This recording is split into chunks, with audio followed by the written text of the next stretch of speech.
معزز سامعین گرامی قدر، ہم ایک نام نہاد ایسے اسلامی معاشرے میں جی رہے ہیں کہ جو نام کا تو اسلامی ہے اور ایسی ریاست میں جی رہے ہیں جو بے شک ریاست تو اسلامی ہے، لیکن ہمارے اپنے اعمال، ہماری اپنی کرتوتیں اسلام سے مطابقت نہیں رکھتی۔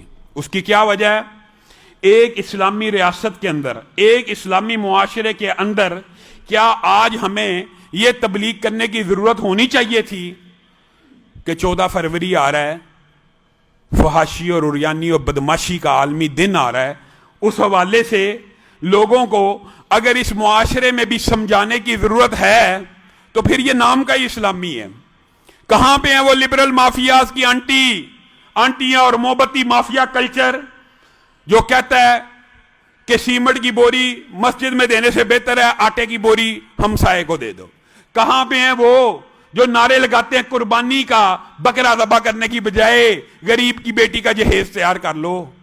وہ جو نعرے، دعوے، یہ جو بوریاں اور یہ جو جہیز کے نعرے ہیں، یہ صرف قربانی اور حج کے ایام میں ان کو یاد آتے ہیں۔ یہ جو ویلنٹائن ڈے 14 فروری کو آ رہا ہے، پوری دنیا میں اربوں ڈالر صرف کارڈز، کیک، پھول اور بدماشی، عیاشی، فحاشی کے لیے خرچ کرنے ہیں، وہ غریبوں کی جیب میں نہیں جا سکتے؟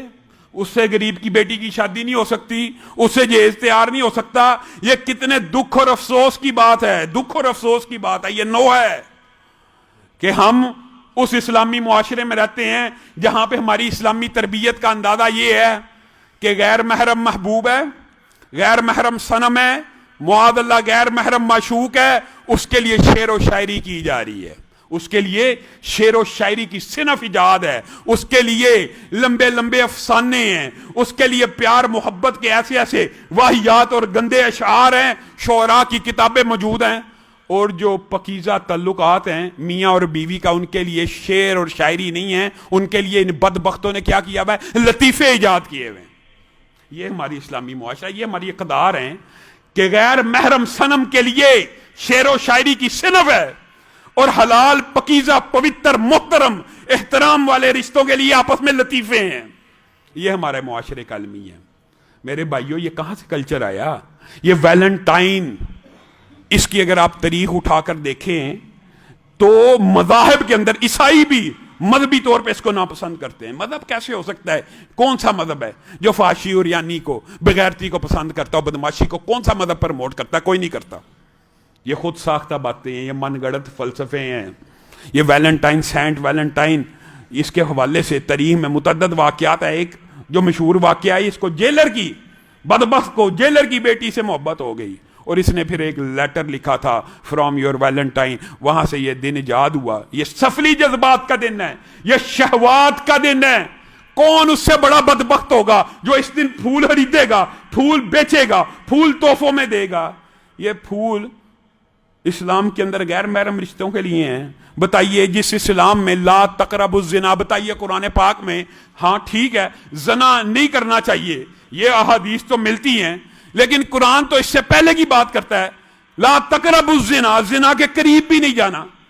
کیا دو غیر محرم آپس میں اکیلے ہو جائیں؟ رسول اللہ کہتے ہیں تیسرا شیطان ہے۔ جس اسلام کے اندر خوشبو لگا کے عورت بازار میں نکلے، لوگ اس کی طرف متوجہ اور رسول اللہ اس کو کہیں گویا یہ ایسی ہے، ایسی ایسی ہے، یعنی بری عورت ہے۔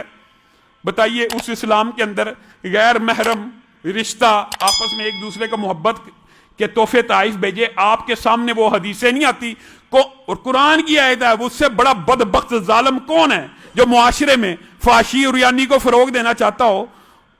اور آپ کو پتہ ہے یہ حدیث بھی صحیح ہے کہ قرآن کی آیت بھی ہے کہ ایسے نرم آواز میں، غیر محرم سے نرم آواز میں بھی بات نہیں ہونی چاہیے، ایسی آواز ایسی لوچدار نہیں ہونی چاہیے کہ اس کے دل میں مرض پیدا ہو، وہ آپ کی طرف متوجہ ہو۔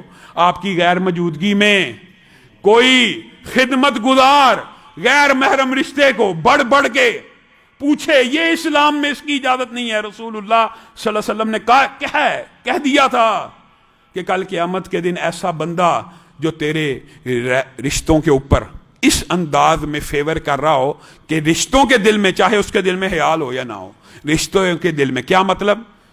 ایک بندہ کسی کی ڈیوٹی لگا کے گیا، میں سفر پہ جا رہا ہوں اور میرے گھر والوں کا خیال رکھنا۔ اب وہ بندہ اس کی ذمہ داری یہ ہے کہ گھر والوں کا خیال رکھے، جب وہ کوئی چیز منگوائیں دے دے، وہ بار بار کالیں کر رہا ہے، بار بار بیلیں بجا رہا ہے، بار بار گھر کی دستک دے رہا ہے کہ میرے لائق کو خدمت، میرے لائق کو خدمت، اگرچہ وہ اخلاص سے کر رہا ہو، لیکن اس کا انداز یہ ہو کہ گھر والی کے دل میں یہ خیال پیدا ہو کہ یہ جتنی میرے خامن نے ڈیوٹی لگائی ہے اس سے بڑھ کے کر رہا ہے، یہ اس سے بڑھ کے کر رہا ہے۔ حدیث کے الفاظ یہ ہیں، کل قیامت کے دن اس بندے کو کھڑا کیا جائے گا اور اس کے خامند کو کہا جائے گا جب تو اللہ کے راستے پہ نکلا تھا تو اس نے تیرے گھر والوں کو صرف یہ کہا تھا، برائی کوئی نہیں کی، برا کچھ نہیں کہا، صرف یہ وسوسہ تیرے گھر والوں کے دل میں ڈالنے میں کامیاب ہو گیا تھا کہ یہ بندہ میری زیادہ فیور کرتا ہے، جا یہ تیرے سامنے کھڑا ہے، اس کی یہ نیکیوں کی کتاب ہے، جتنی نیکیاں چاہتا ہے اس میں سے لے لے۔ کوئی بندہ چھوڑے گا کسی کی نیکی اس دن؟ میرے بھائیو، یہ اسلام کے اصول ہیں۔ غیر محرموں سے اس طرح ہنس ہنس کے باتیں کرنا عام جائز نہیں ہے، تو محبت کا اظہار اور دکھ ہوتا ہے، افسوس ہوتا ہے۔ والدین کو بھی، بہن بھائیوں کو بھی اللہ کی قسم سوچنا چاہیے، آپ کا اپنے گھر والوں کے ساتھ بھی محبت اور مودت اور الفت کا رشتہ ہونا چاہیے، تاکہ کوئی بدبخت راہ چلتے آپ کی بہن بیٹی کو کوئی محبت کے الفاظ بول دے تو وہ اس کی طرف اٹریکٹ نہ ہو کہ ہمارے باپ نے تو کبھی ہمیں یہ بھی نہیں کہا میں تم سے محبت کرتا ہوں، ہمارے باپ نے تو کبھی مجھے اپنے سینے سے نہیں لگایا، میرے سر پہ شفقت سے ہاتھ نہیں پھیرا۔ اگر آپ اسلامی معاشرہ چاہتے ہیں تو اپنے آپ کو پورے کا پورا رسول اللہ کی سیرت میں ڈھالیں کہ رسول اللہ کی بیٹی فاطمہ آ رہی ہے، رسول اللہ آگے بڑھ کر ان کا استقبال کر رہے ہیں، ان کے ماتھے کو چوم رہے ہیں۔ یہ وہ بچیاں اور بیٹیاں اور بہنیں ہوتی ہیں، بھائی جن سے محبت کرتے ہیں اور والد جن سے محبت کرتے ہیں، ان کے بہکنے کے امکانات کم ہوتے ہیں۔ اللہ کرے کہ ہمارے معاشرے میں حیا کا کلچر عام ہو، حیا کے دن عام ہو، یہ بے حیائی، فحاشی، عریانی، بدماشی کے دن نیست و نبود ہو جائیں، اور ان سے بڑا بدبخت کوئی نہیں۔ آج سے ارادہ کر کے جائیں، اس کلچر کے خلاف انشاءاللہ آواز بھی اٹھانی ہے، اور اس کلچر کو اپنے اسلامی معاشرے سے ایسے کاٹ پھینکنا ہے کہ پتہ لگے یہ اسلام کی ریاست ہے، یہ دین کی ریاست ہے۔ میرے بھائیوں،